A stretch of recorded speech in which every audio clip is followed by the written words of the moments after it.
Good evening and welcome to the January 24th, 2023 meeting of the Abington Board of School Directors. I note the attendance of all board members. Please rise for the Pledge of Allegiance. I pledge allegiance to the flag of the United States of America and to the republic for which it stands, one nation, under God, indivisible, with liberty and justice for all.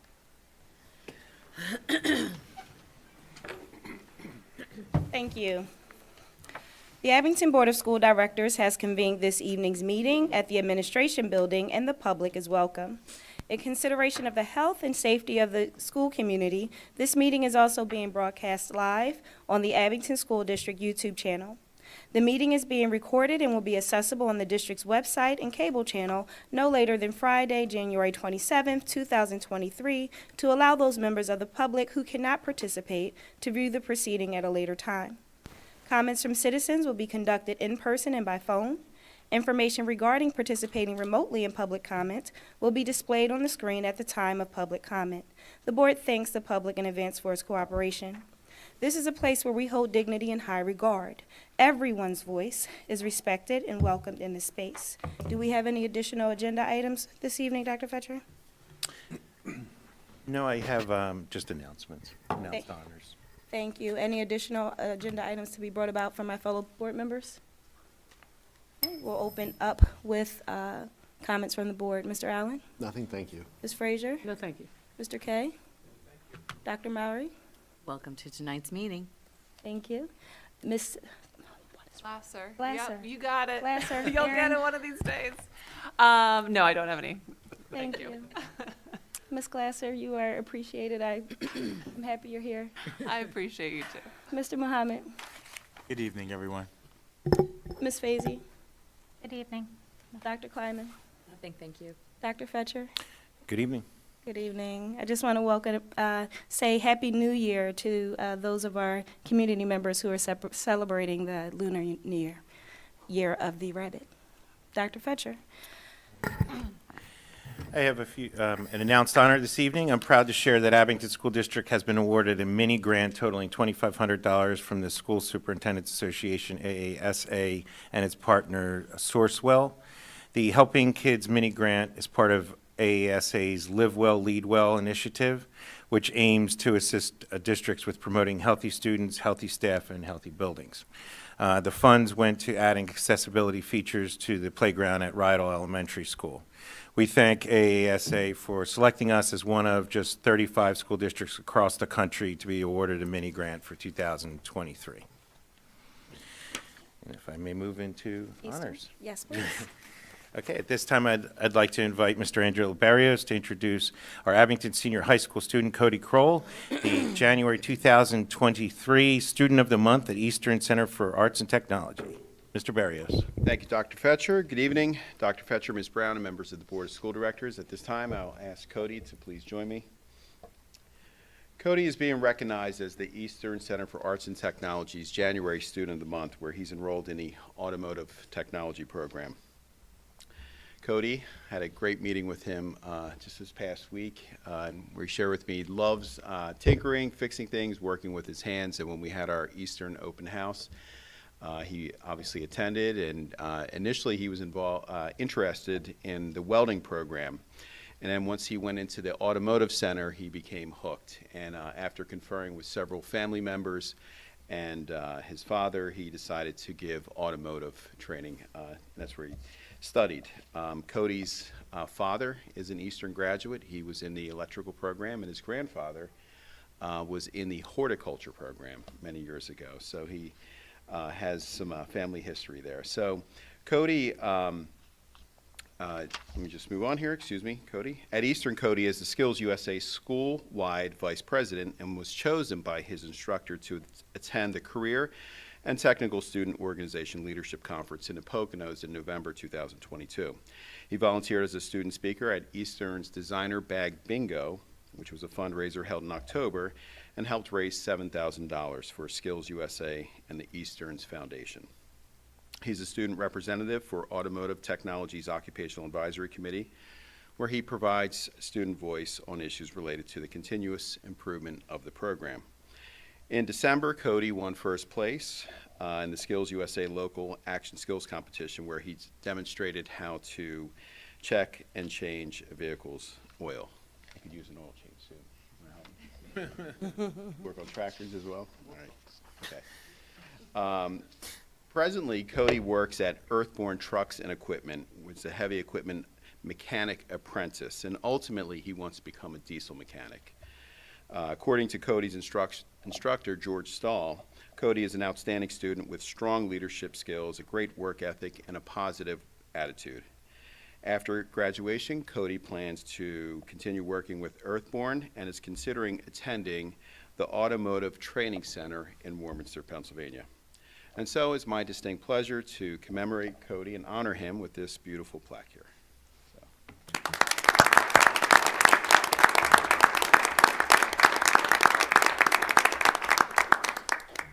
Picture, yeah. I'm coming. So Cody's wearing the Eastern shirt, the Eastern polo, which only 10 students get in the course of a year. So it's a big honor. Nobody else gets it but them. So it's important that we give it away to good students. And plus, Cody, they said so many great things about him at Eastern at the Joint Operating Committee, about his leadership, his involvement, and the changes he's made to this school just by being there. So he is a great young man, and we look forward to seeing more from him in the future.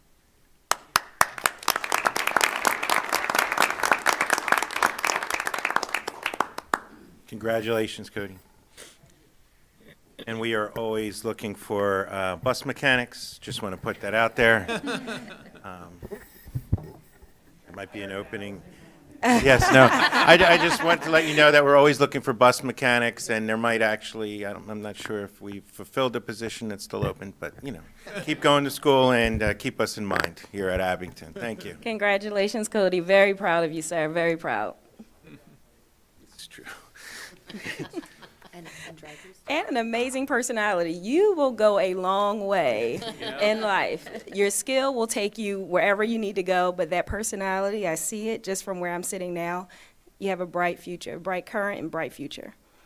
Okay. Our next honor this evening, the Pennsylvania School Boards Association has designated January as School Board Director Recognition Month. I would like to take a few moments to present certificates to each of you in recognition for your outstanding dedication and commitment to serving the Abington School District and the students and communities of Abington and Rockledge. I thank all of you for your dedicated volunteer service to our children, community, and public education. So I'm going to pass these. Every month was School Board Director Month. Yes, we recognize and thank you every month, but this particular month is designated. But this time we get a You get a certificate. certificate. Thank you. Oh.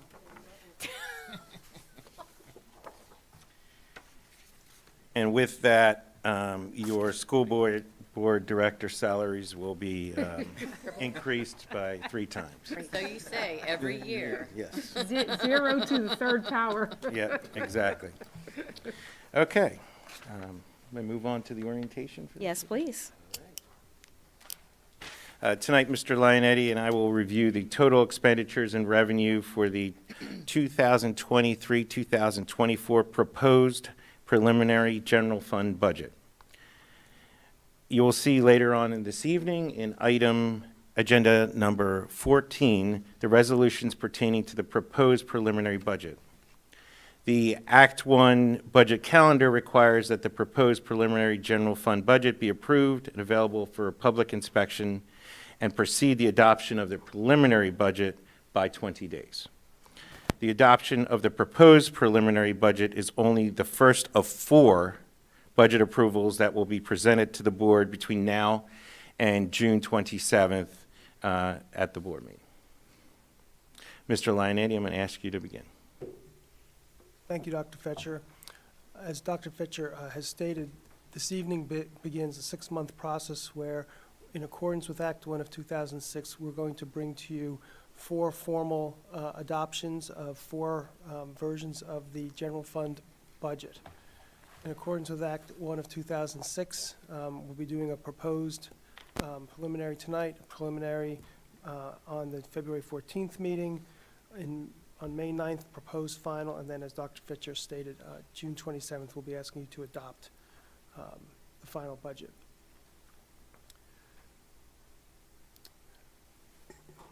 This process begins early in the school year with 6 months left to go, and the budget that we're presenting to this evening is mostly statistical in nature because we have still quite a bit of unknowns. I'll share with you on the slide the information we do have presently, what is considered estimates, and what information we can rely on, and what information will be changing through the course of the next 6 months. Back in September, the Department of Education published the Act 1 index for the 23-24 school year, which is 4.1%. That's a significant increase over last year's index at 3.4%, which is represented in the current year budget, and it's truly reflective of the economy and inflation, as this index is a component of weekly average wages and other costs nationally with regard to the education environment. Perhaps one of the largest drivers of information with regard to revenue is the real estate assessment. In December, the Montgomery County Assessment Office provided us with what their current estimate is of what the assessed value of property in Abington and Rockledge will be in June. It's still just an estimate, and we will not know what the actual assessment will be until June, when that information is provided to the school district and its tax collectors. So that last meeting in June, on the 27th, we will actually know what the assessed value of properties are in aggregate. This number will fluctuate between January and June as we see people improving their properties and getting increased assessments. We also have properties that are experiencing assessment appeals. So it's a number that fluctuates from month to month. Earned income taxes. Presently, we are slightly earning more than what was budgeted. We continue to see this number climb as we believe that the number of employees that work in Abington and Rockledge have increased as folks have migrated from Philadelphia, starting with the pandemic. I expect to have a more concrete estimate than the one I've included this evening from our tax collector, Berkheimer, sometime in February. And when we get that information, we'll put that forecast into the budget estimate as well. Real estate transfers and interim taxes, we still have 6 months to go to see how that's trending. The first part of the year was pretty strong. There was a lot of real estate that turned over in Abington in particular, which generates taxes on that transfer of property and interim taxes. Similarly, with 6 months to go, we're looking at other forms of local revenue, such as interest earnings. Interest earnings are increasing as the available interest rates for investments goes up, and we're optimistic that even with a tough economy out there in terms of inflation, one of the positive impacts in terms of interest earnings is that it will increase over time. We'll have to see how that progresses between now and June as well. We do provide a forecast, but it's really too early to reliably forecast that amount. One of the other large local revenue issues is our pass-through funds for IDEA. Those are the funds that the state provides, which is counted as local revenue for students with disabilities. State revenue. With the election of a new governor, we're going to wait, I believe, 1 month longer than we usually do to understand what the governor's proposed budget is, as this is his first year. Rather than his public address being presented to the legislature in February, it will be March. So we will not know this February when we go to our preliminary budget. We will not have any idea what the state is proposing in terms of basic education subsidy, special education subsidy. We'll have to wait till March, as indicated on the far right column, which is 1 month later than usual. I do provide an estimate in the upcoming budget, which is consistent with the current year revenue. The same holds true for block grants. With regard to transportation subsidy, we did receive communication, Dr. Fetcher and I did, regarding adjustments in that calculation, and they're using an index factor of almost 6.9% increase. So as we see more about that information, that could be very beneficial with our help to defray the increasing costs of transportation, most notably the cost of fuel.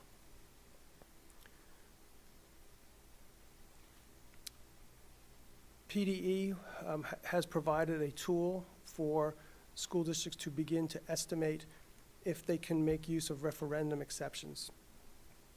By way of reminder, referendum exceptions is a mechanism within the Act 1 of 2006 that lets a school board consider whether or not it would like to raise taxes above the index of 4.1% for certain costs that are not controllable by the board. For instance, special education and the cost of the retirement contribution.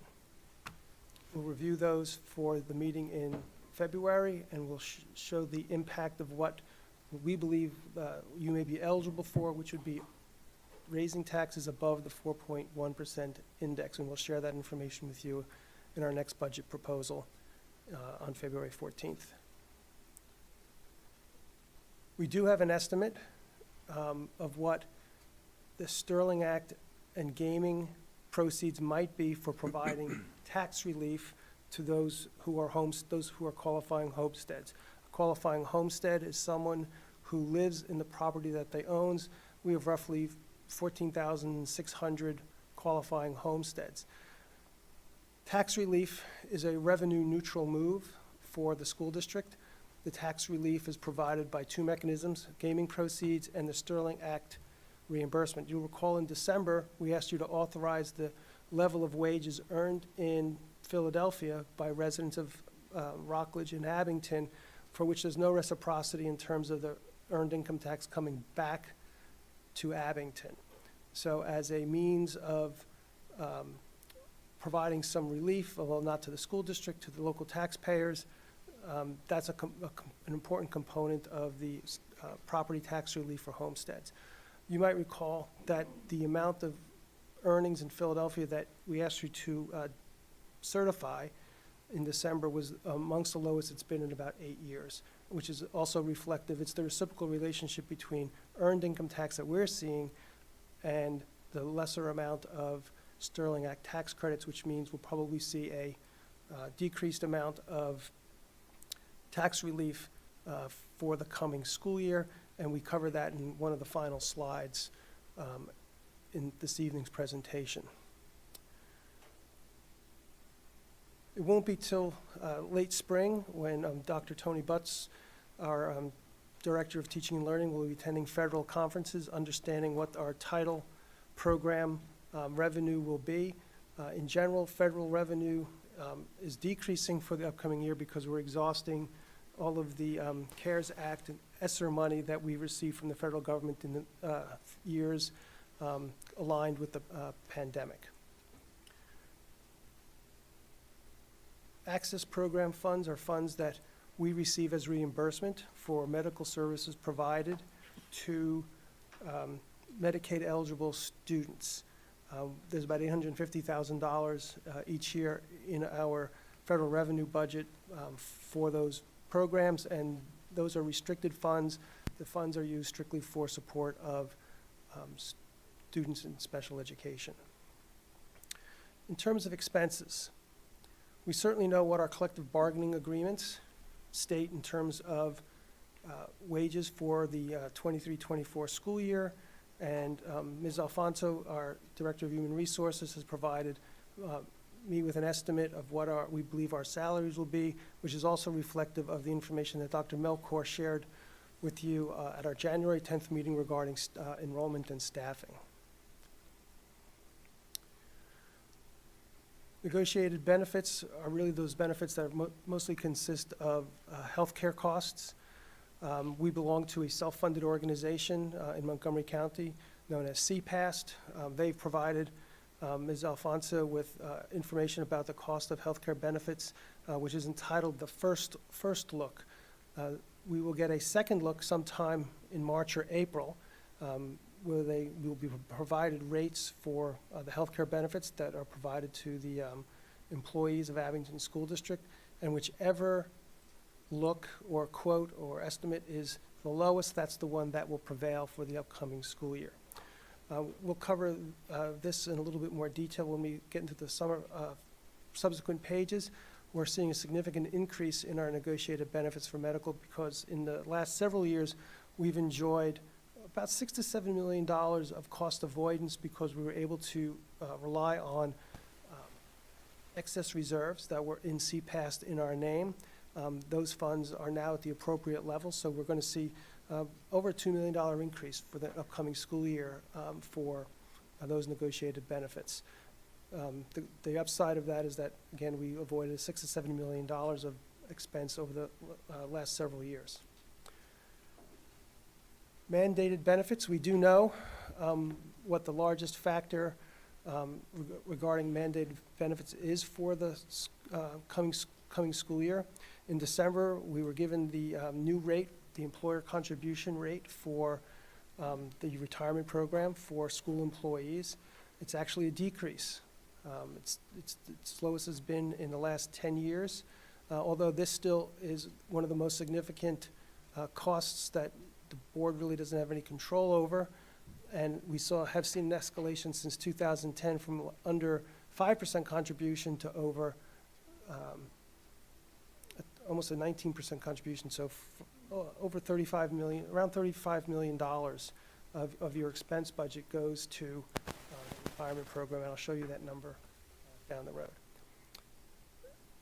The non-salary, non-benefit items, those are items such as your debt service, which is about $11 million, utilities, teaching supplies, costs to run our transportation department and all the other support departments. So all this to say, and we'll keep returning back to this slide over the next couple of presentations to say, what is it that we know, what is it we don't know? We know very little in terms of what we will when we get towards June, and that's why the budget we present to you tonight is an estimate based on some statistical work and some recent trends as we move forward. Slide number 3 is a historical perspective of what I was mentioning with regard to the employer contribution rate for the retirement program.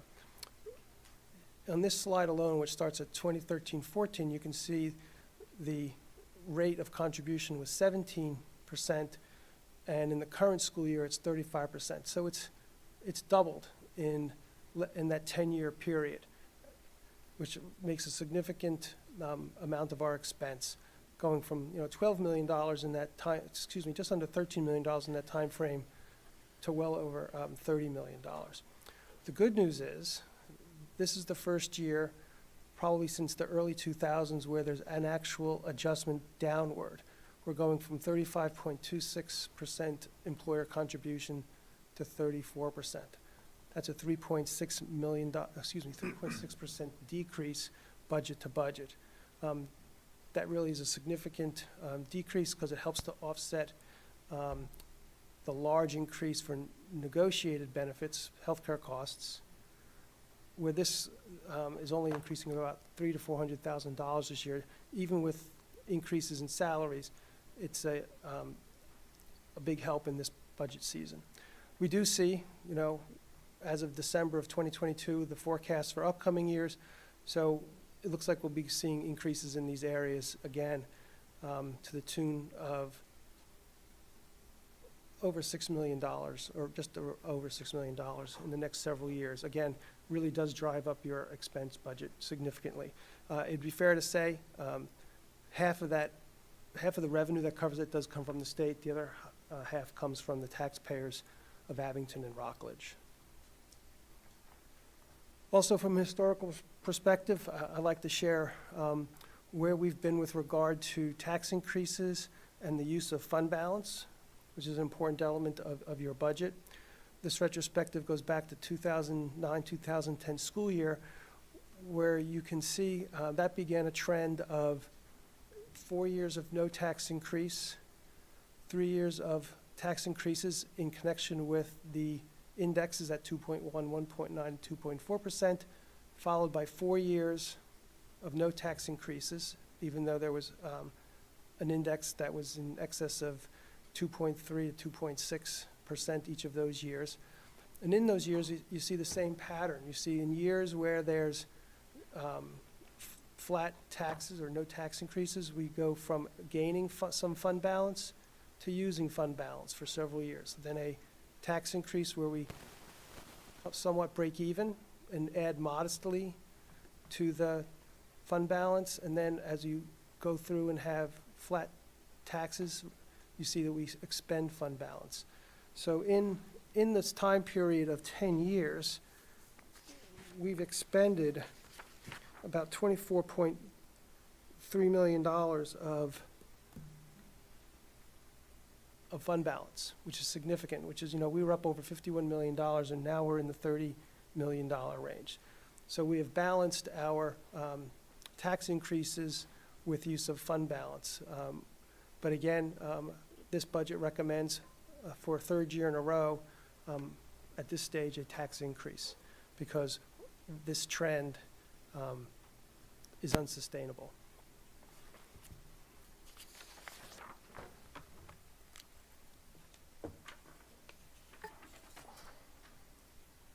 Slide 5 is the current 22-23 budget, so you know where we're starting from. We had $124 million of local revenue budgeted, $40 million of state revenue, $4.1 million of federal revenue, and with the anticipated potential use of $10.7 million of fund balance. As a reminder, when we were at this stage last year, with revenue and expense estimates at this time of the year, we were looking at over $14 million of potential use of fund balance. But as we went from January to June, we re-examined revenue, re-examined our expenses, and came down to this $10.7 million range. But of course, Dr. Fetcher's goal with the staff is to limit that. That's not a goal, that's a ceiling for which Dr. Fetcher wants us, asks us to work hard as budget directors to avoid that at all costs. And we seem to be on a decent trajectory right now, and we're continuing to work on our expenditures as this year progresses. So let's look forward now. I want to remind you what I said earlier. We have a 4.1% index. This budget represents a 4.1% increase in taxes, which is a $5.6 million increase from the current year budget to a total of $122.7 million. This negative number, $6.4 million, that's the state property tax reduction for homesteads. I'm estimating at about $6 million. It's slightly less than the current year by about $20,000. Again, this is a revenue neutral move because that $6.4 million does come back to us in the form of state funds. So while it's reflected in a negative here, we get it back in state revenue. I mentioned earlier that earned income taxes continues to be strong, and the trend of more folks working in Abington and less in Philadelphia and wages increasing, I'm projecting $400,000 more in earned income taxes for the coming year than this year. Similarly, with some of the factors with regard to inflation and interest earnings and real estate transfers, I'm suggesting a $400,000 increase in other local revenue sources. State funding, I'm looking at a $2.7 million increase. This is reflective of the fact that the state budget was approved in July of last year after we had approved the final budget in June. And Governor Wolf when he left office, had a very robust amount of subsidy for special ed and basic education, which was $1.9 million more than what we had budgeted. So I am budgeting at the same level this year for state income as I believe we're going to receive this year. So that's a significant help, and we will understand what Governor Shapiro's budget looks like in March. And we'll be able to refine those numbers.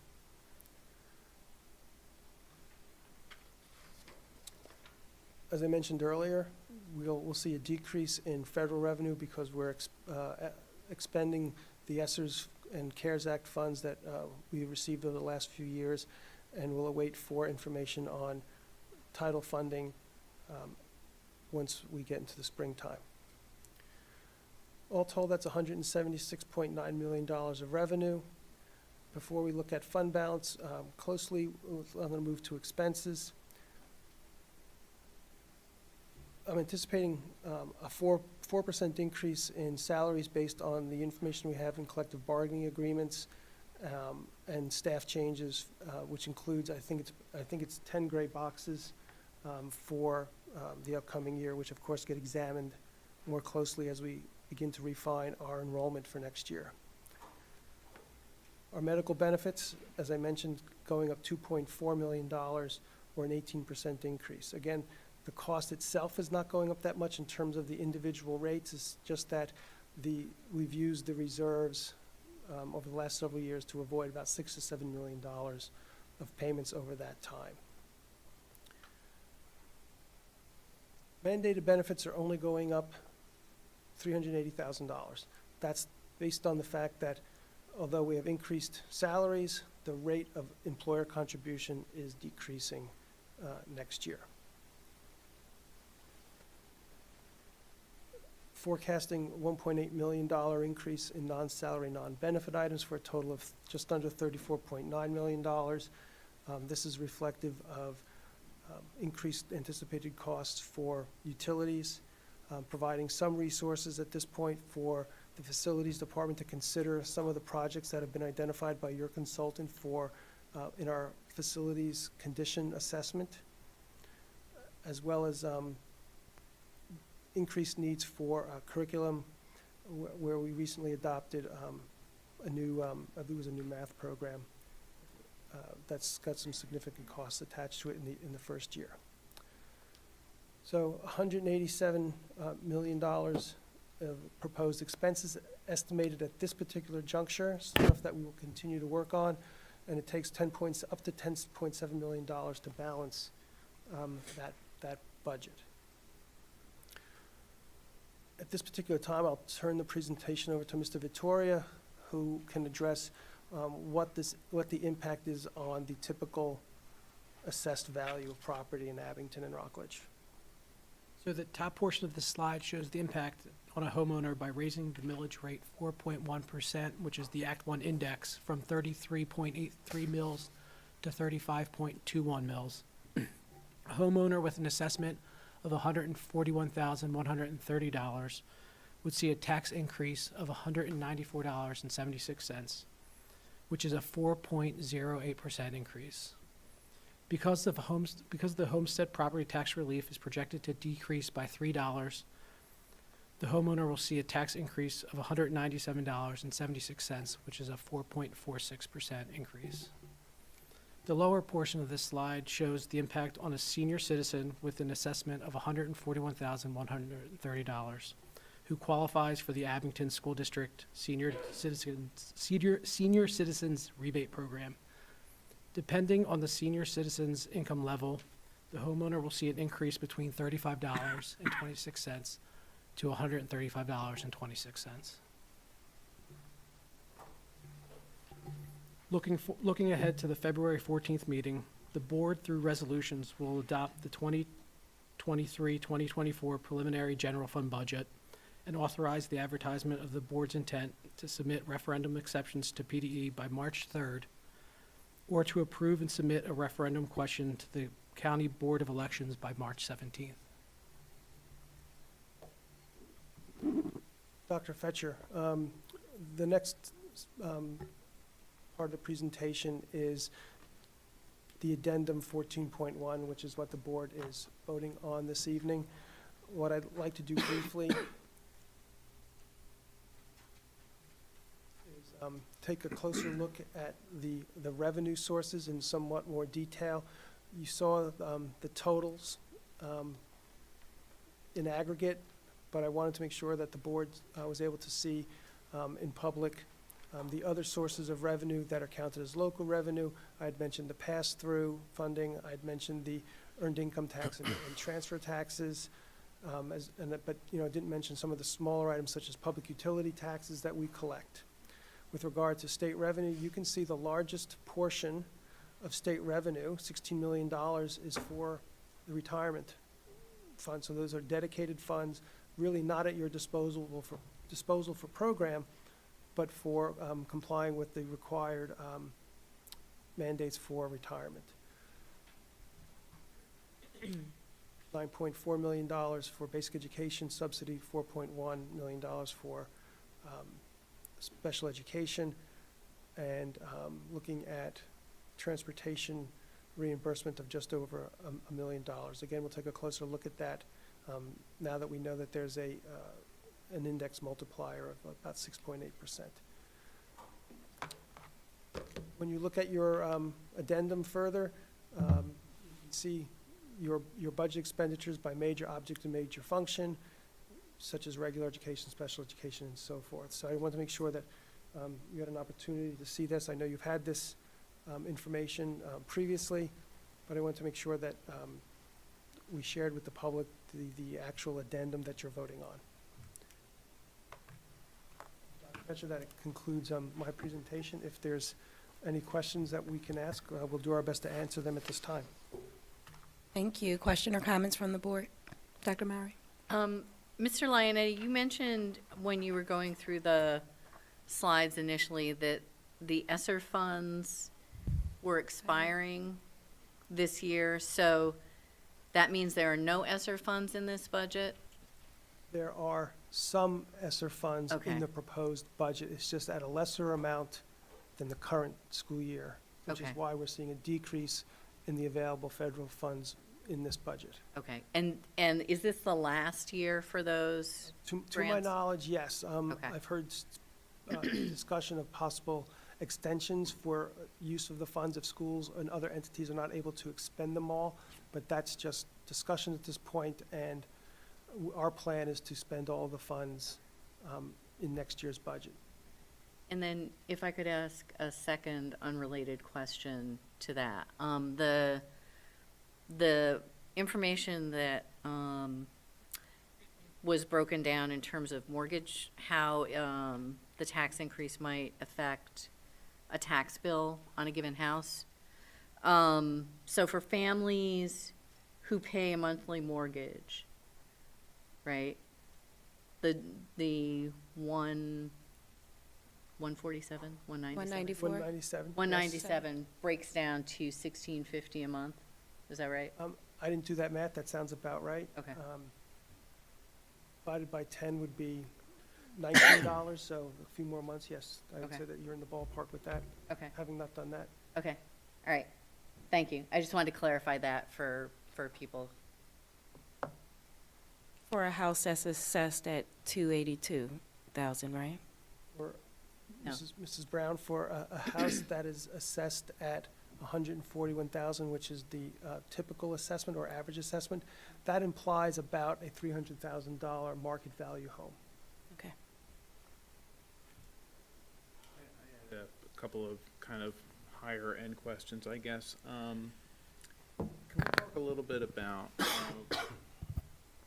where people may have already cut costs when you were looking at this budget to get it to where it is now, and what are some of the things that departments are doing to cut costs, or what can they do? This budget, in terms of my opinion and impact on the numbers you've seen, reflects a certain amount of expenditures under what Ms. Alfonso's projection is. I look at what we've actually spent as a percent of 100% capacity budget, which is what Ms. Alfonso does and is very good at that. And then we take a look at the trends over the prior years. Did we spend 96% of the budget, 97%? So I have a multi-year rolling average where I see that we don't fully expend what our full capacity budget might be. So this reflects some discretion on my part to reduce that number. Otherwise, the number in the salaries would have been higher. And it also reflects the impact of the enrollment and staffing report that Dr. Melkor shared with you. In terms of what other folks are doing, it was just, I believe, last week that at Principals Council, budget managers were given direction on how to prepare their budget, zero-based budgeting. We're not requiring that those be turned to Dr. Fetcher until, I think, mid to late February. And then we'll be looking at all those budgets and analyzing their proposals and their requests to see where we can do exactly what you're suggesting. But we don't have that, this is so early in the game of developing this that we're not there yet. But that's the kind of examination work we'll be doing after we ask you to adopt the preliminary budget on February 14th. I don't anticipate much change between now and February 14th unless we get more information about any of the subject areas on slide 2 that would change that. But we'll see. For sure, we're going to bring you information about what referendum exceptions might look like. And then I think Dr. Fetcher has asked in the past at this stage if there's any direction in terms of scenarios that you would like to see. This is the time to get that direction from you. Well, I look at it, and I know this will be brought up later, but I mean, we're not looking to cut classes. We're not looking at that sort of thing. Initially, you look at higher level things that each department can look at. Do we need this project done? Do we need this done now? That sort of thing. Because I think that's a concern that people start asking. Are you actually talking about cutting things, like classes, programs, things like that? Yeah, so I just would like to speak to it for a moment in terms of the direction that I give to the directors as well as to the principals.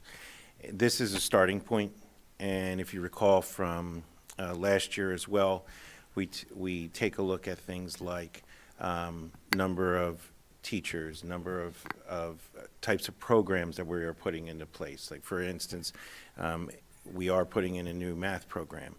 That is costly, so we will examine other areas and see if things can essentially wait, for the next budget, or tighten up to see what in this budget we can reduce. And if you recall from last year, there was, especially in the original gray boxes numbers, a reduction from the very start in this particular moment of budget process to the final. So that what we are trying to do essentially is reduce from each stage of the game as much as possible of our expenses. And I guess that begs the question. I know that you touched on it. Maybe you could explain again for the public where our control is within the budget of money. I know you're talking about mandated benefits, but if you can give more of a dollar amount more specifically of where our control is. All right, so looking at this page that's on the screen now, I can start on the expense side. As Dr. Fencher mentioned, this is the area that's impacted by gray boxes salaries. So that's going to be one of the areas that we're going to continue to look at between now and June as to whether or not we can eliminate some of those gray boxes. So that's where administratively we do exercise some control as we see how our enrollment and registrations go between now and the end of the school year. With regard to negotiated benefits, that's a number that's dictated by the insurance providers and is based on the number of staff. So as we take a look at the staffing that's associated with gray boxes, there's a concomitant amount of benefits that if those positions are not going to be filled, we can reduce the negotiated benefits. So we've exercised some control there as well. But you have there's a very large staff. There's over 1,000 employees here, so could be some changes, but it's not going to be astronomical. Same with mandated benefits. Well, you can't control the rates, and we focused on. I'm glad you asked the question, Mr. Kay. I focused on the PSERS, but there's other elements of those mandated benefits. It's FICA, unemployment compensation, and I forget the fourth at the moment. I'll look it up, but those are all derivatives of the number of staff and the amount of gross wages that you're paying. So again, staffing is key. It drives so much, so it drives those first three expense lines that are on that slide. Now, with regard to the discretion that Dr. Fetcher is mentioning in terms of the budget managers, which are the folks sitting around these tables in front of you, they can look at that $34.9 million to a point. There's $11 million of debt service in there. You can't control that. That's been set by the borrowing we've done back to the early 2000s to build the buildings that we have today, inclusive of the high school debt. So it's a significant number. There's close to $4 to $5 million for utilities. Simply for opening the doors and being open for business, we're going to pay utility costs. So that's another $4 million that's of that $34 million. In the end, we can control about less than $20 million of that budget through things like instructional supplies, curriculum, transportation expenses, repair and maintenance, costs to operate your business office, costs to operate student support, provide psychologists and services in those areas. So when you look at how much we can control from a budget to budget year, it's a small portion of the non-salary, non-benefit items. Now, as a board, when the greatest control you can exercise over costs is your collective bargaining process, which is coming up for I think most of the agreements end in June of 2025. So that's a consideration that Dr. Fetch is going to spearhead and ask the board to evaluate as we move forward. That's a big impact, and it controls 3 of those budget lines. My last question is just on the senior citizen rebate assessment. How did that, do we know how it went? How's it going? What are thoughts on that? We do, and Mr. Victoria has some data for you on that, so I'll ask him to answer your question. So as of today, we've issued 20 checks, and the total amount's $2,000. Now, Mr. Vittori, I believe that's a small portion It is. of the folks who in Abington and Rockledge applied to the state, is that correct? Yes, the most recent data is from 2020, and for Abington and Rockledge, 675 seniors qualified for the Pennsylvania rebate, and so far we've only gotten 20 requests. Which is interesting because we sent out a flyer in every tax bill that everybody receives. You probably received it. We advertise it through social media and other means, and we also, working through the tax offices, advertised this, as well as we had a session here, and that wasn't very well attended. So I think one of the things that Mr. Vittori and I were speaking about is perhaps at the end of this school year, we should have another opportunity to advertise it, bring people in, show them how to apply in advance of them getting the tax invoices to see if we can increase that. One of the other things we're going to examine with Dr. Fetcher is this rebate program was set at 25% as an initial starting point. I believe Mr. Vittoria shared with me earlier today that if we wanted to match, we dedicated $60,000 to this. We didn't come close to that. So it didn't have a big impact on the budget, and we were prepared to have it have a larger impact in terms of what revenue receipts we would be giving back to a certain part of the population. If we were to set that at 40%, and we'll bring the figures to you in future meetings, probably the proposed final budget, what is it if we put that at 40%? What might we see the increase? Well, what we'd see is we'd actually take the first two bands, that $0 to $8,000 band and that $8,000 to $15,000 bands, we would turn those into tax reductions. So that's something we're going to examine closely and be prepared to share with you at a later date. No, that sounds great. I'd like to see that. Thank you. Any additional questions or comments from the board? Yeah, I'm curious about the status of the Plan-Con moratorium, which offsets, which are grants to benefit buildings and construction for buildings or school districts. At this time, there are no funds available for new projects through that Plan-Con process.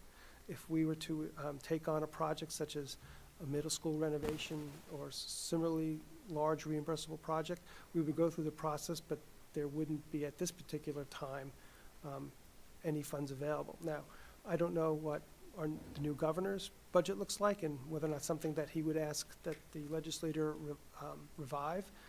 That does not impact the current reimbursement rating. One of the state revenue sources that were on the pages that I showed you was called Rentals and Sinking Fund. We're getting anywhere between $800 to $1 million a year of reimbursement for the existing projects. What that's based on is we make debt service payments every year, and my staff turns in the requisite paperwork to receive about $800,000 to $1 million a year, depending on the timing of payments, reimbursement. So those funds are being allocated. It's whether or not the state's interested in allocating additional funds for future projects, and as of now, I don't believe so.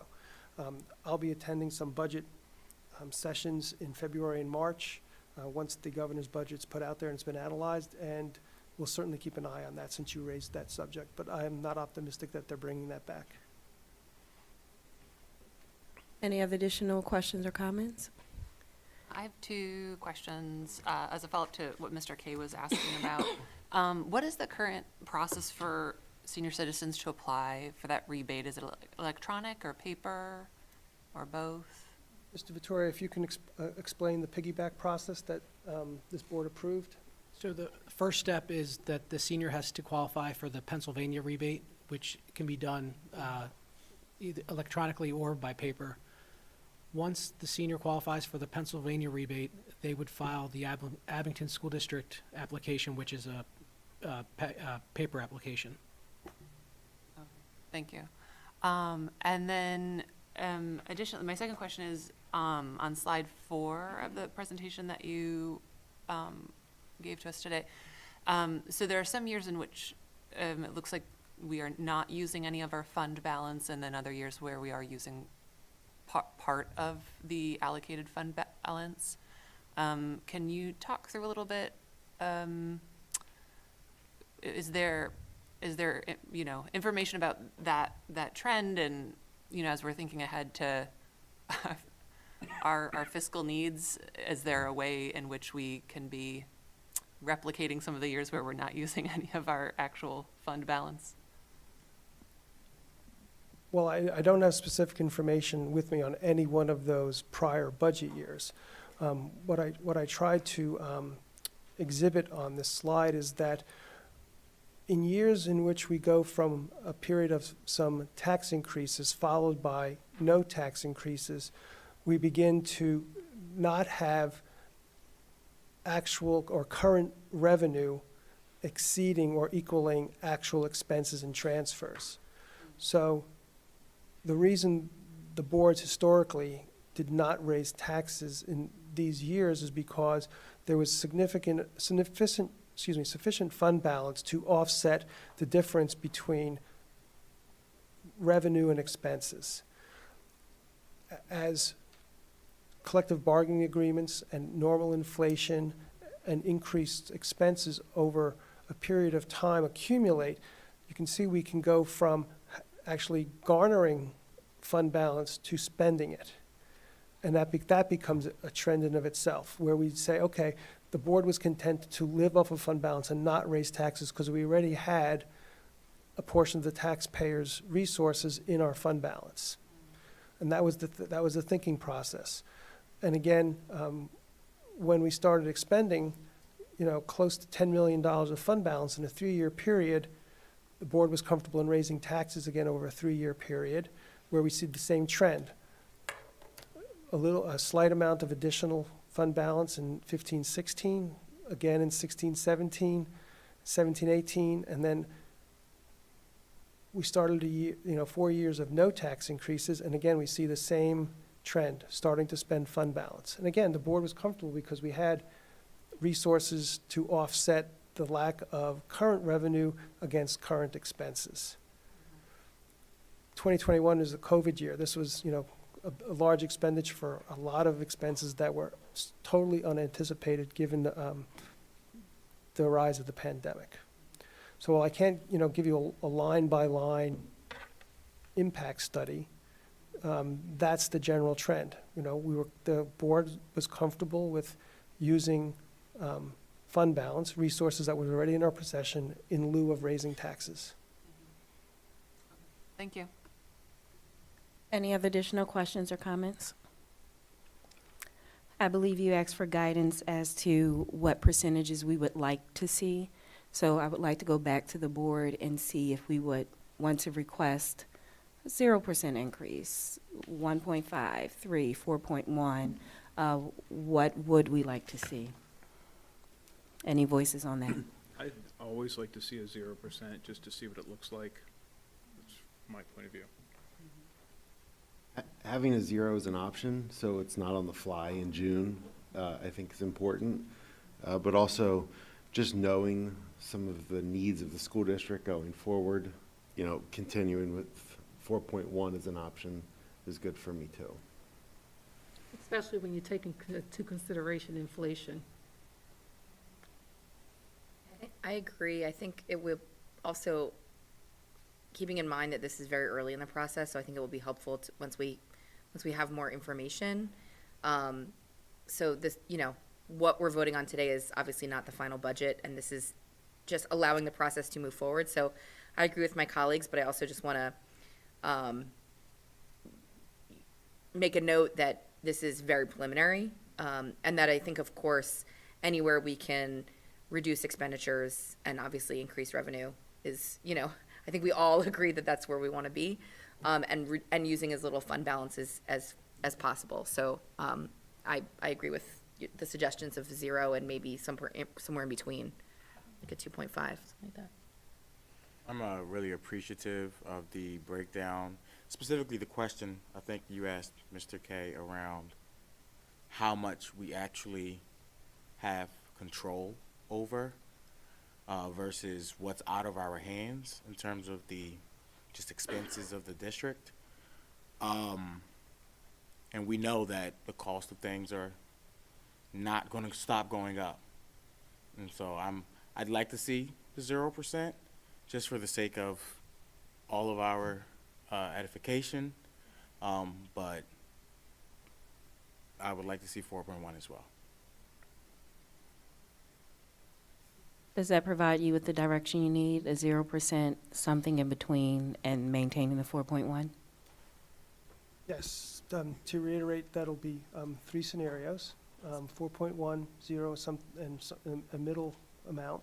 In addition, we'll have, I think at the 4.1 and the 0 will show what, at the 4.1 we'll show you what the referendum exceptions would be. So that would be a 5th scenario. So you only get to consider those if you have a maximum tax increase. So that one scenario, 4.1, will be 4.1 plus what might be eligible for a higher tax increase given that option that PDE provides. Based on your commentary, it may not be something you'd be interested in, but we at least might like to get it out there and show you in public that that is one of the tools that you have to consider as you go towards June. And our next preliminary budget review will be March? February February 14th. 14th. February 14th. Okay. Valentine's Day. Mm-hmm. And then May 9th. Is Okay, that, so Yes. we may not know any of the state contributions, even this next round. It may not be till the 3rd round. Yeah, I don't anticipate seeing it until Governor Shapiro presents his budget in March, and then PDE and all the other departments will release their subsidy budgets. Okay. So this is all going to be very speculative until we see what that looks like. Correct. Okay, thank you. Mrs. Brown, if I can interject, you asked, the next time we ask you to do formal action is on May 19th, but any time in that time period where we get more information, we will bring an update. There may not be, there will not be typically a resolution for you to consider, but we will share the information as we develop this budget. Yeah, Is it I'm sorry, is it May 9th or May 19th? I just want to correct my notes. I'm going to put my glasses on. May 9th. Thank you. And in terms of direction from you, if there is a direction to have an additional scenario, and it's not one of the pre-scheduled meetings, you know, if that comes out at one of our meetings, then we will make sure that we do that presentation. So as we get more information, there may be a desire for different scenarios, et cetera. So we'll be able to comply with that and present that on non-voting board meetings. Thank you. Any additional questions or comments from the board? That takes us to agenda item number 4. If that concludes board orientations for this evening. Yes, it does. Comments from citizens. Comments from citizens are being conducted both in person and by phone. The phone number to participate in public comment is 267-715-3717 and is featured on the screen at this time. You will be able to join the meeting by calling in on your mobile or landline phone. If there are any persons in the audience who would like to speak, there are mics to the left and to the right of you. Please make sure you state your name and address.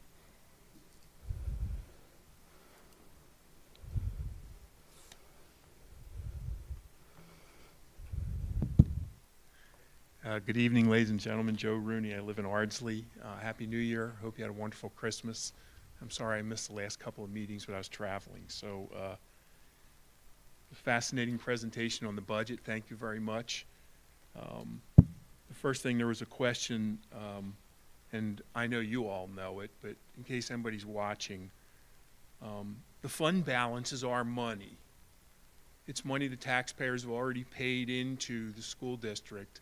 And over the course of the last 10 or 15 years, a lot of the balance was built up because the PSERS contributions were far below what we should have been put in. So it was money that was put in advance. And then as the PSERS things built up, then they started to eat into some of the fund balance and took away from some of the benefits.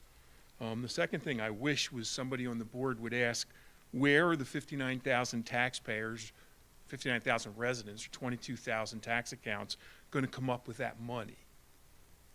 It's not where the school's going to go, what they're going to do about cutting it. It's where's everybody else? Where is Mr. Lestraka going to get the extra $200? Or where is my other neighbors going to get it, or any of your neighbors too? That's what we ought to be worried about.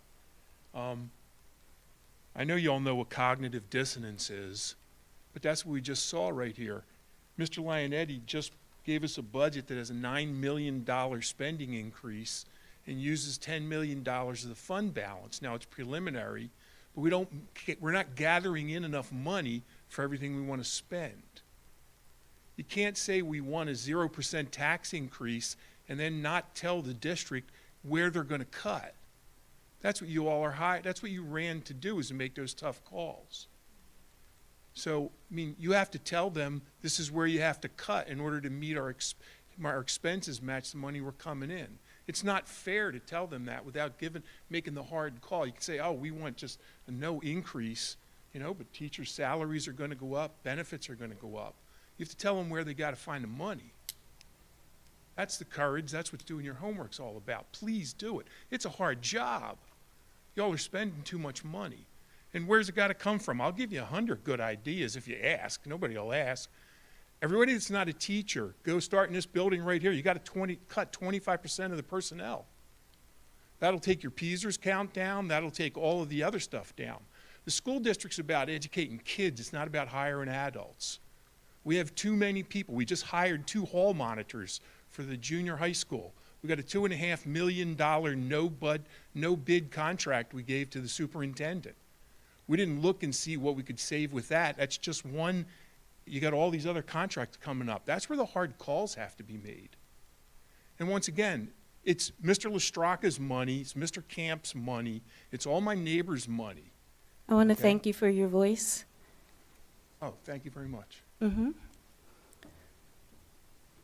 If there are any other speakers in the room, there are mics to the left and to the right of you. Please be sure to state your name and address. Mr. Letts, can you confirm that there are no callers on the line? That is confirmed. Thank you very much. That moves us to agenda item number 6. Mr. Muhammad, can you please read the recommendation for approval of the personnel addendum?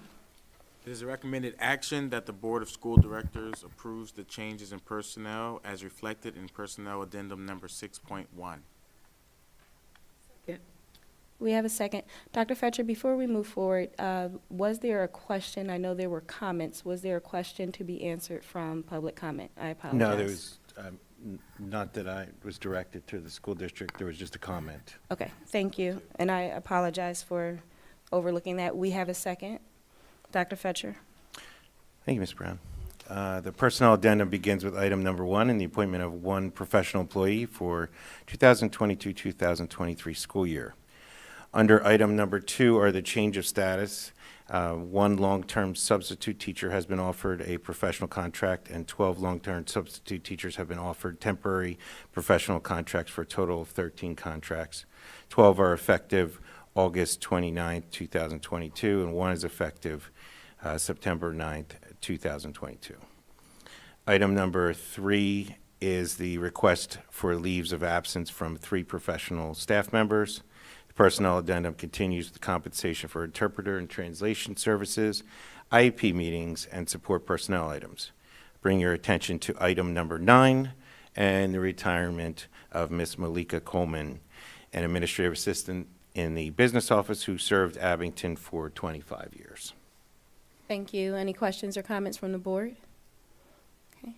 I just want to take this moment to thank, one, to say happy retirement.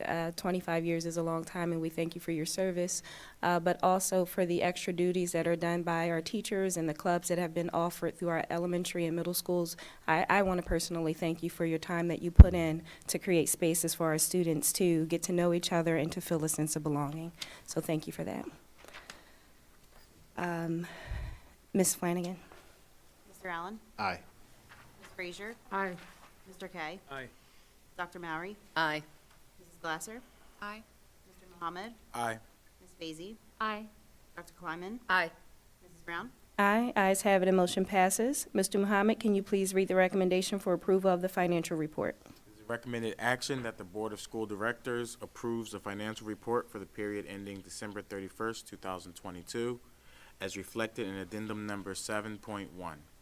Second. We have a second, Dr. Fetcher. I'm going to ask Mr. Lionel to please summarize the December 2022 financial report. Thank you, Dr. Fetcher.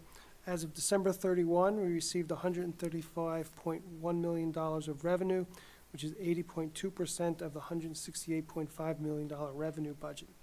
Last year through December, we received $129.6 million of revenue, which was 79.4% of the budget. Revenue collections are $5.5 million ahead of last year. Year to date, we've expended $73.8 million of our $180.9 million expense budget, which equates to 40.8%.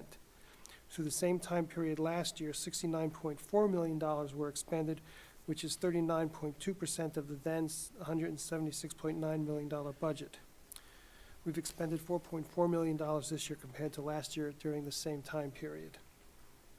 With respect to our capital projects funds, the district paid senior high school project contractors just over $100,000 in December. The capital projects report on page 2 is seeking authorization of a $550,000 transfer from the HVAC systems upgrades project to a new capital project for playground improvements. That concludes my report. Dr. Fetcher, if there's any questions, I'd be happy to do my best to answer them. Thank you, Mr. Lionel. Thank you. Questions or comments from the board? Could you please just explain what the playground improvements are? We are working with a firm, I think by the name of Architera, who has reviewed the current existing playgrounds and have proposed recommendations for accessibility purpose, increased accessibility purposes. And we're looking at 3 particular schools at this time for, I believe, a summer project. And this transfer of funds paves the way for us to begin that project. I believe at the prior meeting, or maybe it's this evening, we awarded a contract for design service, I think at the January 10th meeting. Okay, great. And so would this money help to bring those playgrounds, it would make them more accessible for all students, but would it bring them into compliance with ADA? Mr. Berge, can you speak to the process of making sure that they're compliant to ADA? Yes, both being ADA accessible and just accessible in general. The playground surface would be a wood fiber carpet, bringing that to an ADA accessible surface. Also, some play equipment in the playground would be accessible for all students. Great, thank you. Any additional questions or comments from the board? That HVAC money was the money that we did not currently need for the middle school? Yes, you recall during the pandemic, we contemplated through an engineering feasibility study the replacement of major components of the HVAC system to improve airflow.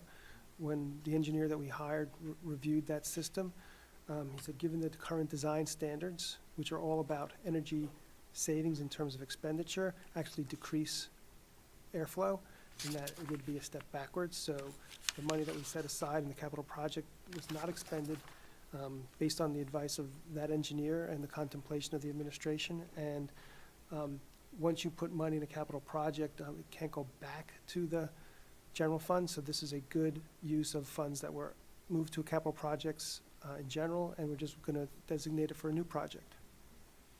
You're welcome. I think that answers my question of what money do we have and under what circumstance can we use it for something else. So any capital project money can be used for another project that would fall under that description. Correct.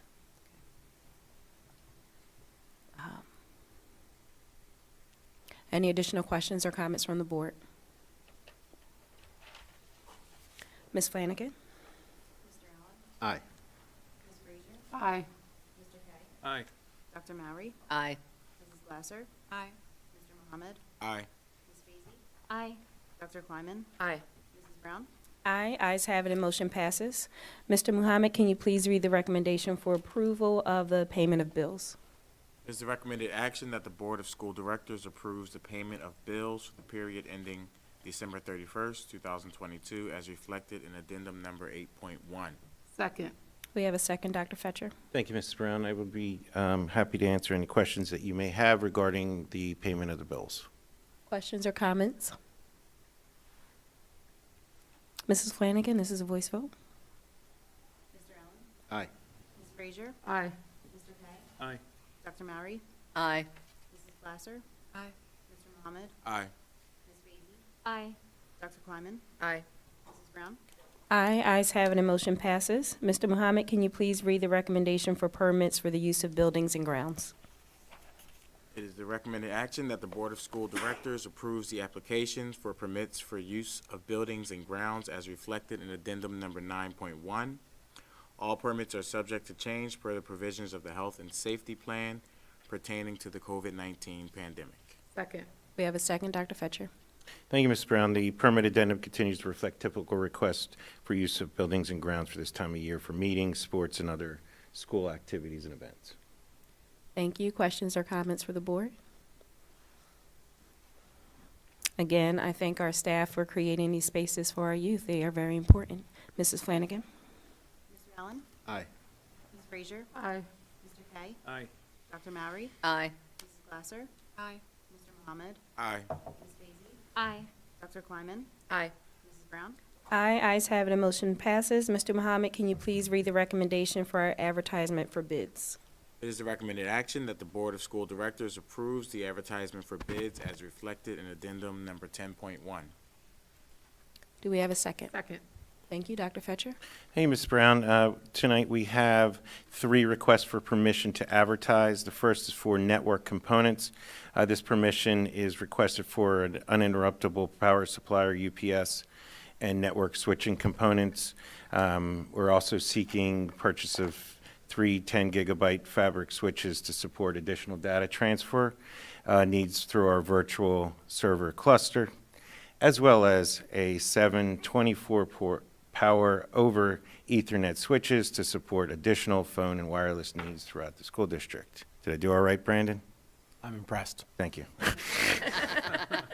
Okay, the next is for one 30-passenger student transportation bus, and this is for one replacement, new or previously owned 30-passenger student transportation bus, and this would be funded by our access funding or through special education.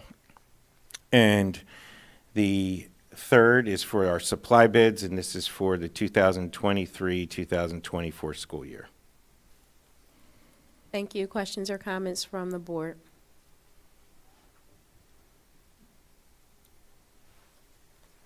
Mrs. Flanagan? Mr. Allen? Aye. Ms. Frazier? Aye. Mr. Kay? Aye. Dr. Mowry? Aye. Mrs. Glasser? Aye.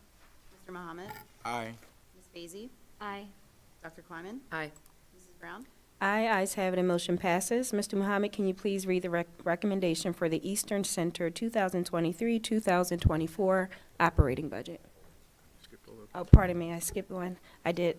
Pardon me, awards of contracts. Mr. Mohammed, can you please read the recommendation for awards of contracts? It is the recommended action that the Board of School Directors approves the awards of contracts as reflected in addendum number 11.1. Second. We have a second, Dr. Fetcher. Thank you, Mr. Brown. Tonight, we have 4 awards of contract for your consideration. First is for design consulting services, and this is for asphalt renovations for Abington Senior High School.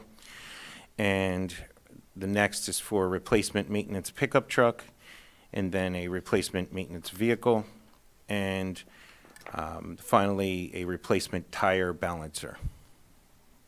Questions or comments from the board? Just had a quick question about the replacement maintenance vehicle. I just noticed that it's the middle of the road number. Is there a reason why it's not the lowest?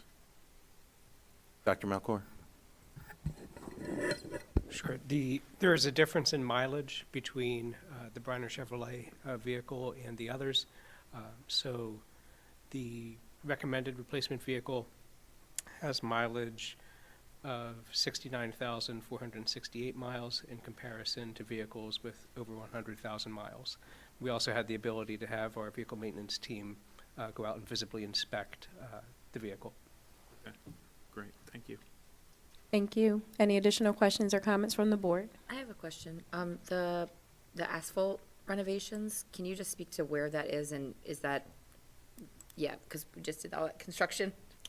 Yeah, it is, it's asphalt on Ghost Road next to Shoresman Stadium, and the maintenance area, which is by the pool curtain wall. I don't know, Mr. Berge, if you want to expand on that at all, or those are the areas through there. Yes, exactly. By Ghost Road, as you go down the hill from the high school, it's very rough through there. Oh, yeah, If no, I we mill it and do it now, it's a lot less expensive than if we wait and have to replace the whole area. So that's the one area. And the second area is behind the fence, behind the fence where maintenance is under the pool area. Thank you. Any additional questions or comments from the board? Mrs. Flanagan? Mr. Allen? Aye. Ms. Frazier? Aye. Mr. Kay? Aye. Dr. Mowry? Aye. Mrs. Glasser? Aye. Mr. Mohammed? Aye. Ms. Vacy? Aye. Dr. Kleiman? Aye. Mrs. Brown? Aye, ayes have it, and motion passes. Mr. Mohammed, can you please read the recommendation for the Eastern Center 2023-2024 operating budget? It is the recommended action that the Board of School Directors approves the 2023-2024 operating budget for the Eastern Center for Arts and Technology in the amount of $11,474,622 and a capital assessment of $1,050,000 as reflected in addendum number 12.1. Second. We have a second, Dr. Fetcher. Mr. Ionetti, I'm going to ask that you please review the operating budget for Eastern. Thank you, Dr. Fetcher. The Eastern Center for Arts and Technology's Executive Director and the 8 sending school district superintendents are recommending approval of an operating budget of just under $11.5 million and a capital budget of $1,050,000. The budget reflects an overall $467,000 increase over the current year budget, which equates to 5.85%. $9.7 million of the operating budget is for the secondary programs that is supported by $7.5 million of tuition payments from the 8 member school districts. The tuition increase for Abington is $68,874, which is a 4.31% increase. Abington's contribution is increasing next year as a function of its increased number of students that we have enrolled over the last 2 and current school years. Abington's 3-year average is 135 students enrolled and represents 22.4% of the secondary program enrollment at Eastern.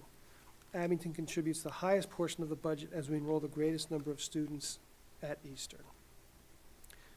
Eastern's budget also includes a contribution from the sending school districts for capital improvements in its facilities. The 2023-24 school year is year 4 of a 10-year, $12.5 million building renovation project. A pay-as-you-go concept was adopted by the Joint Operating Committee in lieu of debt financing, and each school district's contribution is determined by its relative market value compared to the 8 other sending school districts.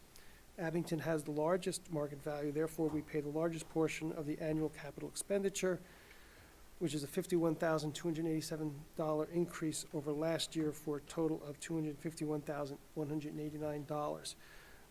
The rest of the resources that make up the difference between this the high school programs and the rest of the budget is because they run both a tuition-paid practical nursing program and a continuing ed program, which makes up the balance of that $11 million program, that overall budget that you're being asked to approve. That concludes my report, Dr. Fetcher. Thank you, Mr. Ionetti. I would just like to speak to the quality of the program at Eastern and the benefit that it has for our students, as you saw tonight, and we continue to see the impact that it has on our students who are interested in the fields that Eastern is able to provide in education. And the facility is essential for our students who are going into those fields, and we wholeheartedly support the program at Eastern as well. Indeed. Any additional questions or comments from the board? Just like to say, being on the Joint Operating Committee, I've never seen a more positive group of kids than go through Eastern. The families are happy, the kids are happy, the teachers are happy. It's a very uplifting group of people who seem to know really very well how to attack different areas that we need more people to go into. These kids are given great direction, but they're also future leaders. It's much more than any sort of a tech school I would ever believe in. It's got a climate that is just stunning. And every meeting, you just want to come to the next one. It's it's just a great organization, and I love that we can support it, and I love that Abington has long had the highest percentage of kids who go there. Any additional questions or comments from the board? It's exciting to see that our students have this option. Too much of our education system is focused on pushing students in one direction, and this gives students an opportunity to explore another route that is just as important. And they absolutely love it. They do. Every time I've been able to get to Eastern, a good number of times now, and the students love the programming, and they benefit from it. I couldn't be more proud of our partnership with them. And that's it. Any additional questions or comments from the board? Ms. Flanagan? Mr. Allen? Aye. Ms. Frazier? Aye. Mr. Kay? Aye. Dr. Mowry? Aye.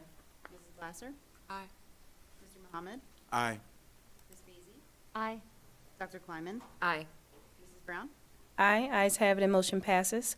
Mr. Muhammad, can you please read the recommendation for the 2023 YMCA Summer Camp Program? It is the recommended action that the Board of School Directors authorizes the administration to enter into an agreement with the Greater Philadelphia YMCA for its use of facilities at Copper Beach Elementary School and Rydell Elementary School to operate a summer camp with a projected charge of $61,132.19 if all spaces are fully utilized with the proration based on actual use. Second. We have a second. Dr. Fetcher. Thank you, Mrs. Brown. The Greater Philadelphia YMCA has requested permission to utilize facilities at Copper Beach and Rydell Elementary Schools to operate the summer camp program. And beginning on June 20th through August 18th from 6:45 a.m. to 6:15 p.m. Once again, we've had a very positive relationship with the YMCA to be able to offer these programs and to work with the YMCA continually over the years. Thank you. Questions or comments from the board? Just have one question. The $61,000, where do we see that in our budget, or does this just cover operating costs? I know it's not a lot. I'm just curious to know where the money goes. That's the operating cost based on what it would take in terms of any custodial needs and space rental needs, those types of things. So that's how it's calculated. Mr. Lionetti, do you want to expand on that at all? I think I can. Typically, programs where there's, based on the expenses, are transfers in against the expense and not a part of revenue. There are occasions where we would classify the incoming money as rent, which is a local revenue. I believe this would be a transfer in against the expense, but I will double check that and provide that answer subsequently. Thank you. Any additional questions or comments? Mrs. Flanagan? Mr. Allen? Aye. Ms. Frazier? Aye. Mr. Kay? Aye. Dr. Mowry? Aye. Mrs. Glasser? Aye. Mr. Mohammed? Aye. Ms. Feasy? Aye. Dr. Kleiman? Aye. Mrs. Brown? Aye, ayes have it, and motion passes. Mr. Muhammad, can you please read together the recommendations for adopting the proposed preliminary budget in agenda item 14.1 and 14.3? It is the recommended action that the Board of School Directors adopts the proposed preliminary general fund budget of the Abington School District for the 2023-2024 school year in the amount of $189,280,566 as shown in addendum number 14.1. It is also the recommended action that the Board of School Directors authorizes the administration to advertise the Board of School Directors' intention to adopt the 2023-2024 preliminary general fund budget on Tuesday, February 14th, 2023 at 7:30 p.m. in the boardroom of the Administration Building, 970 Highland Avenue, Abington, Pennsylvania. Second. Dr. Fetcher? These items relate to the proposed preliminary general fund budget that we reviewed under tonight's orientation. We'd be happy to answer any further questions that you may have. Any additional questions or comments from the board? Thank you. Mrs. Flanagan? Mr. Allen? Aye. Ms. Frazier? Aye. Mr. Kay? Aye. Dr. Mowry? Aye. Mrs. Glasser? Aye. Mr. Mohammed? Aye. Ms. Feasy? Aye. Dr. Kleiman? Aye. Mrs. Brown? Aye, ayes have it, and motion passes. Dr. Fetcher, any other additional reports for this evening? Yes, Ms. Brown, I provide the conference attendance and professional leaves for your information. I bring your attention to Mr. Kevin Longwell, music teacher at Abington Middle School, who will be presenting at the Texas Music Education Association Conference held in San Antonio, Texas in February. The presentation will provide an overview of Abington School District's Modern Music Makers Program, or M3 as we call it here, accomplishments of the program and discussions of current and future goals of the program. Also, Ms. Christine Barnes, creative studies teacher at the elementary level, Mr. Michael Carroll, instructional coach, and Mr. Brandon Lutz, director of innovation, will be presenting at the Pennsylvania Educational Technology Expo and Conference. Mr. Barrios will also be attending this conference to honor Abington Senior High School 9th grade student Maddie Krasner, who has won the Student Technology Innovator of the Year award. That's excellent. Excellent. Any questions or comments from the board? Proud of our students, equally proud of our staff who go out to show the great things that Abington does. We set the model, we set the stage, so I'm proud of that. If there's nothing else, Dr. Fetcher, we'll go to agenda item number 17, which is comments from citizens. Comments from citizens are being conducted both in person and by phone. The phone number to participate in public comment is 267-715-3717 and is featured on the screen at this time. You'll be able to join the meeting by calling in on your landline or mobile phone. If you are currently within the building, there are mics to the left and to the right of you. Please be sure to state your name and address.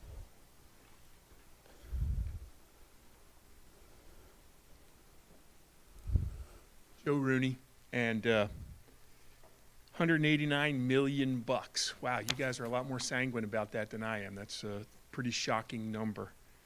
Just a little napkin, back of the napkin stuff, that's $23,500 per student, K through 12. It's plus or minus. That's how much the taxpayers are spending each year on each student that's in the system right here. So if anybody here is watching right now, or if you are watching it on the video, there are 5 school director positions that are up for election this year. You can see we need some people on the board who will focus on education, are critical thinking, and are willing to do the studying before each meeting and get in here and ask tough questions and also help the administration make tough decisions. You can pretty well see when folks get on the board, there's some kind of group mindset that just inoculates everybody, and you could talk to the school director that resigned in frustration earlier this year and probably pick her brain also. In any event, Democrat, Republican, or Independent, if you're watching, we need you to get involved. It's an important job. Education is unbelievably important, and we need good people to do it. So please get involved. Now's the time to step up or think about it. Thank you. Thank you for your voice. Mr. Letts, I believe we have a caller on the line.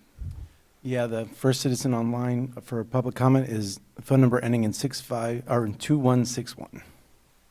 Hello, if you can hear my voice, we can hear you. Hi, I'm sorry, I couldn't hear you. This is Beth Kerr from Chester Avenue in Abington. Mm-hmm. I'm calling with just a couple of comments. The first is to thank you for the playground accessibility improvements. As a wheelchair user and a mobility device user myself, I'm glad that Abington is finally going to bring some of our playgrounds up to better standards. It'll allow not just the kids to access it, but their parents and teachers and staff too. So thank you very much for that. We appreciate it. I also wanted to make a comment about a previous comment made by a citizen.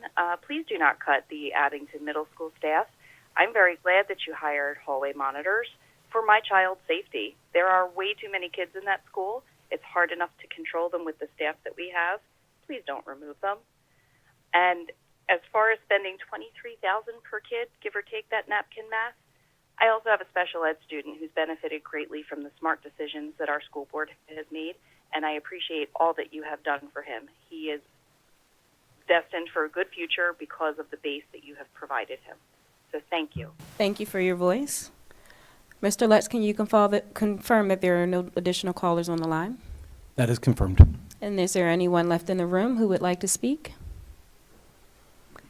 Dr. Fetcher, any comments? No comments. Any additional questions? All right, then we will have closing comments from my fellow board members, starting with Mr. Allen. Nothing, thank you. Ms. Frazier? Nothing, good night. Mr. Kay? Nothing except thank you to the administration for their hard work. Dr. Murray? Nothing this evening. I hope everyone gets home safely. Thank you. Ms. Glasser? No, thank you. Mr. Muhammad? I just want to express how important it is to fund public education. I know quite well how hard it is to staff schools and how important it is to be competitive in compensating our staff And I look forward to making sure we remain competitive in Abington. Thank you. Ms. Fazy? Nothing at this time. Dr. Kleiman? Thank you. Dr. Fetcher? Nothing at this time. It is a pleasure to serve. Thank you, PSBA, and thank you, everyone. Have a great evening.